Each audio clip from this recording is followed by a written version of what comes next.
Hola, buen día. Hoy vamos a presentar la sustentación del trabajo final de la materia Estadística Inferencial. Nuestro grupo está conformado por Jenny Alejandra Cárdenas y María Bejarano, mi persona. Bueno, en primera instancia, decidimos elegir un concepto muy relevante en la estadística inferencial, el cual es intervalos de confianza. Este nos permite calcular dos valores alrededor de una media muestral, uno superior y uno inferior. Es un instrumento que, como su mismo nombre lo dice, permite generar más confianza con respecto a los cálculos de una media muestral y se aplican al control estadístico de los procesos.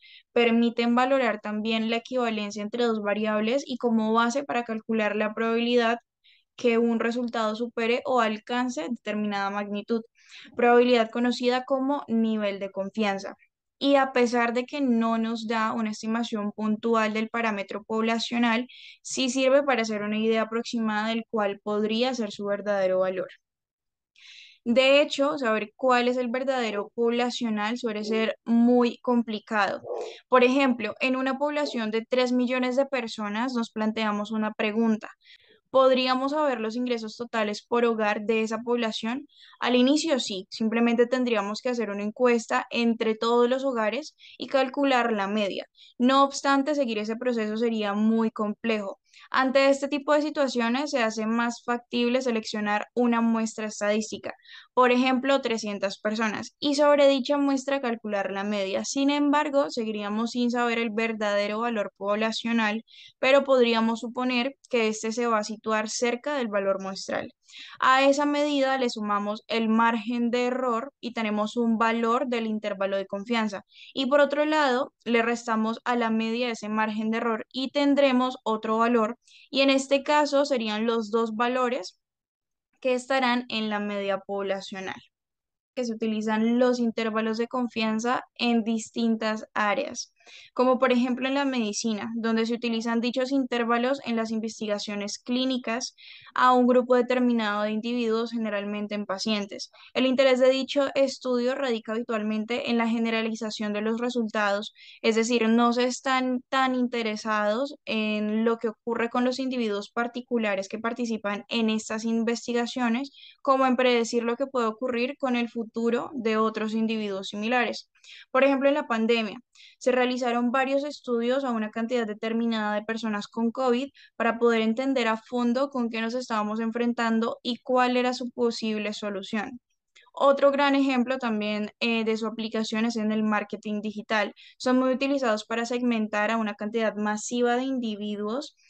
Se realiza un análisis en una media poblacional para saber cuáles son las preferencias, estilo de vida, hábitos, gustos, etcétera, para así saber cuáles son los rasgos aproximados y cuál es el público objetivo de alguna empresa y por ende generar más ventas. Medida referente a lo que dijo mi compañera, entonces nosotros sacamos los intervalos de confianza, en este caso a la edad. Entonces tenemos 30 personas en las cuales tenemos la edad entre 15 a 20 años. Entonces tenemos el N es el número, el cual pues son las personas que estamos estudiando.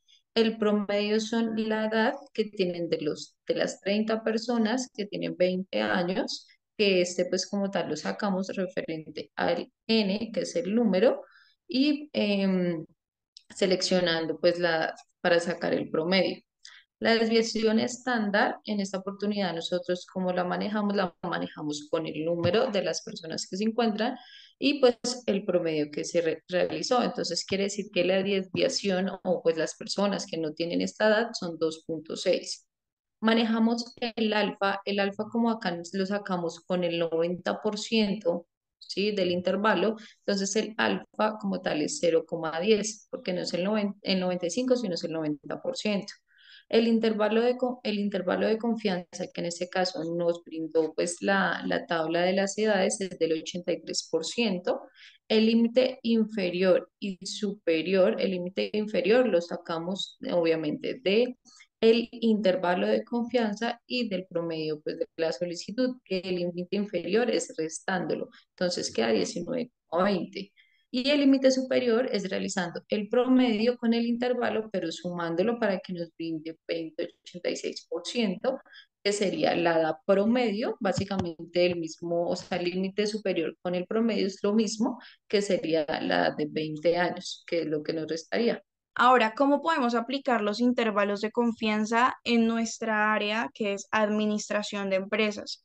Referente a la administración, el intervalo de confianza se demuestra en cada una de las empresas, ya que éstas interpretan la media, magnitud, condición laboral, y la podemos ver, por ejemplo, en la contabilidad, donde se realizan las probabilidades no exactas de las personas que trabajan allí entre salario, comisiones, salud, pensión, etcétera.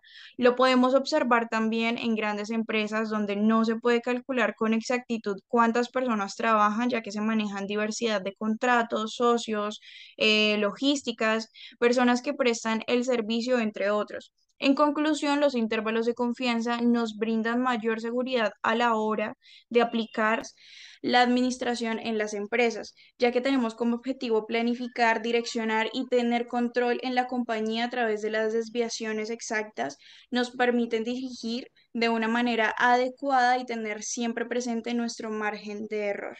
Perfecto. Y para finalizar, nosotros realizamos pues otro ejemplo, pero ya referente más a la administración.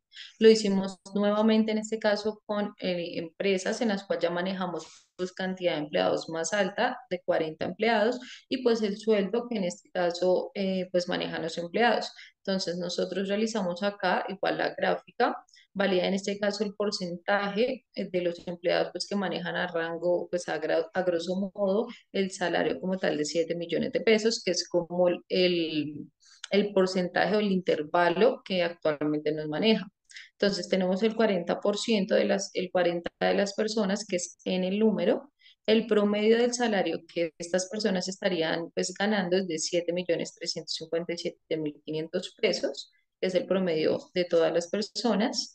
La desviación que nosotros actualmente estaríamos manejando es de 57.86,761,527, que sería la desviación, o sea, las personas que en este caso están bajo al salario de los 7 millones de pesos, que sería esta barra de acá, que es en la cual tenemos los 5.786.000 pesos.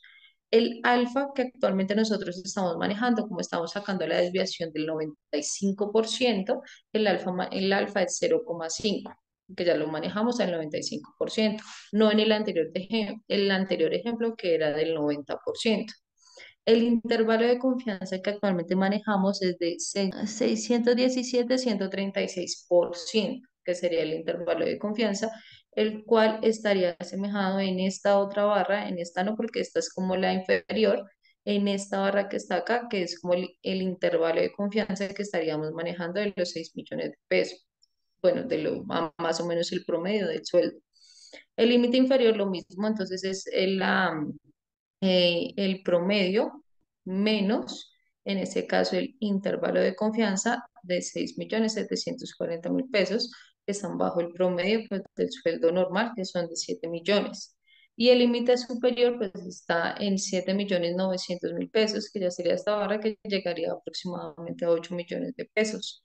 Entonces, quiere decir que en conclusión, el intervalo de confianza o los empleados como tal de la empresa estarían generando más o menos 7.300.000, que sería pues el salario estándar de la empresa.